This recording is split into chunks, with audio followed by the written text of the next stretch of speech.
Gettleman Show on a post-Labor Day weekend on KFI AM 640. I wonder how long I can get away saying that. Well, that's great. That's just great. That's all. And that's why I'm after Labor Day. Nope, I'm still here, and I'm glad you're here with me as well. We have a lot of topsy-turviness going on in the stock market over the past week and a half or so. As I warned you about first last weekend, it has persisted through this week. We're going to talk a lot about that. I'm also going to give you some data about Joe Biden and Donald Trump and their legislative ideas regarding taxes. So stay tuned for that. But you clearly are well aware of the incredible volatility that we've seen in the stock market this past week. It began last week, a couple of days before Labor Day, which spurred my comments to you last weekend. On Tuesday of this week, after you had all weekend to worry about it, the Dow fell dramatically, falling another 600 points on Tuesday, 2.25%. The NASDAQ was even worse, down 4%. The S&P down about 3%. That was Tuesday, though. That was a long time ago. In the days since then, Wednesday, Thursday, Friday, we had seen massive yo-yoing in the market. On Wednesday, the market jumped the way it had fallen on Tuesday. It was really kind of crazy. Thursday, the Dow was down. Friday, the Dow rose. And it wasn't just the major market indexes, it was individual stocks. On Tuesday, Tesla fell 21%.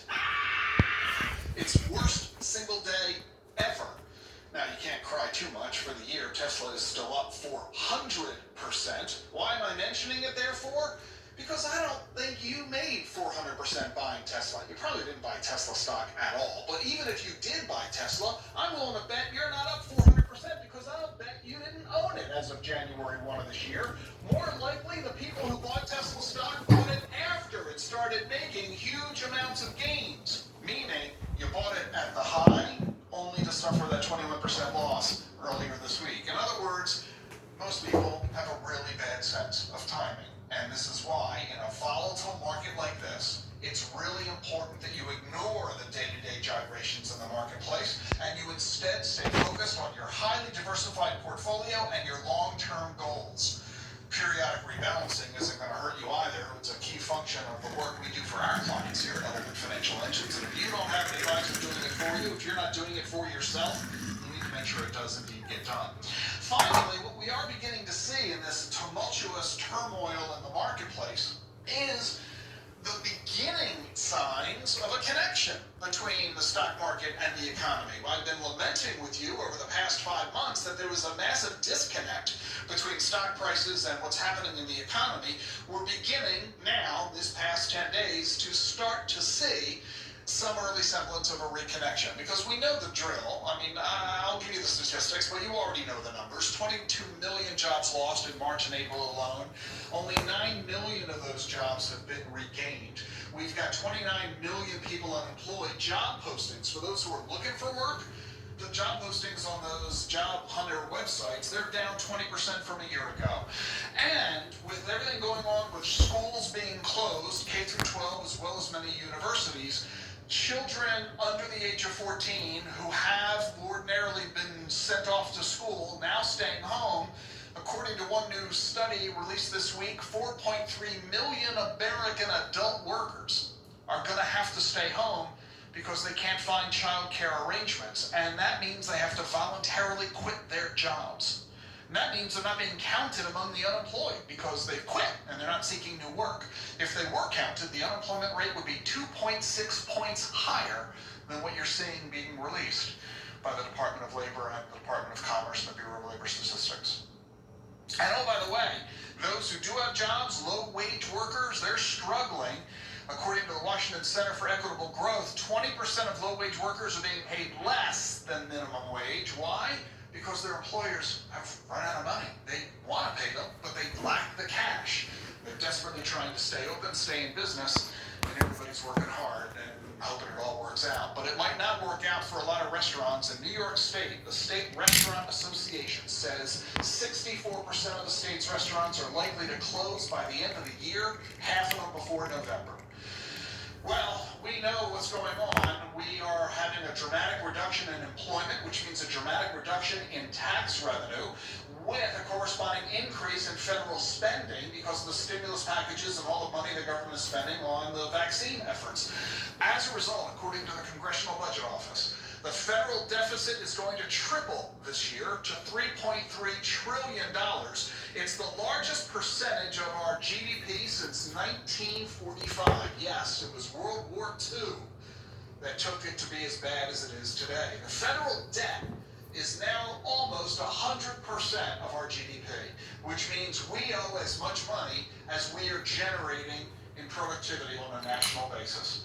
It's hitting not only at the federal level, but also at the state and local level. State and local governments have already cut 1.3 million jobs. Budget shortfalls for all 50 states plus DC, $500 billion over the next 2 years. And that is assuming the pandemic doesn't get any worse. We're seeing cuts in a wide variety of ways because states are required to balance their budgets. If they don't have the revenue, they can't spend the money. They got to cut. In Baltimore, they've cut the symphony orchestra's budget, $1.6 million. Alaska is cutting the budget for public broadcasting. California is cutting school budgets, $12.5 billion. Many states are cutting teacher raises. We're seeing suffering by kids, adults, and elders. The USDA says 37 million Americans are food insecure, including 14 million children. Other states are cutting back on Medicaid, the health program for low-income people, which now includes those who have lost their jobs. And retirees are struggling if they're getting a state pension. Kentucky's not paying into their pension plan. Colorado and Maryland are cutting their contributions. In New York, they say lower investment returns are forcing the state to pay 13% more into its police and fire funds. That's hundreds of millions of dollars that New York doesn't have. How are they going to do it? Well, you raise taxes, you cut spending. Well, Governor Cuomo says there's no such combination that's going to come near covering this deficit. Why? Well, among other things, only 10% of New York's workers are back in the office. The other 90% are still working from home. Well, if they're at home in New Jersey and Connecticut suburbs, they're not in the city spending money. And only 25% of major employers say that their workers are going to be back into the office by the end of the year. Half say, forget about it. It's not going to happen before next July. Is it any wonder then that state legislators in Albany, New York, the state capital, they're now proposing a billionaires tax. State of New York has 120 billionaires, and the proposal is to tax their unrealized capital gains, meaning you don't have to sell that investment for us to tax you on it. Instead, we're going to tax you on the profit anyway, forcing you to sell it to come up with the money to pay us the tax. We're going to have to wait and see if this billionaire's tax goes through in New York. Meanwhile, the auto industry has made 6.6 million vehicles so far this year. That's 3 million less than last year. Part of the reason is that the average cost of a new car is $35,000. This helps explain why car sales are down 20% in August alone, and car executives and surveys say they expect sales to remain down for the rest of the year. But guess what's up? The sale of used cars. 22% increase in the sale of used cars over a year ago. Prices of used cars are up 16% in July. Why are people buying so many used cars? Because of fears of COVID. They don't want to use public transportation or Uber. They want their own car to be safe, or at least to feel safe. The average trade-in value was up $2,000 to 14 grand is the average price of a used car. So, you got a car you're not using? This is a great time to sell it. When we come back on the program, I'm going to talk to you about the election and the proposals issued by Donald Trump and Joe Biden, along with the latest info on the status of vaccines. We all know that is what's going to get us out of this mess. Stay tuned for more here on The Rick Edelman Show. 888-PLAN-READY, rickedelman.com.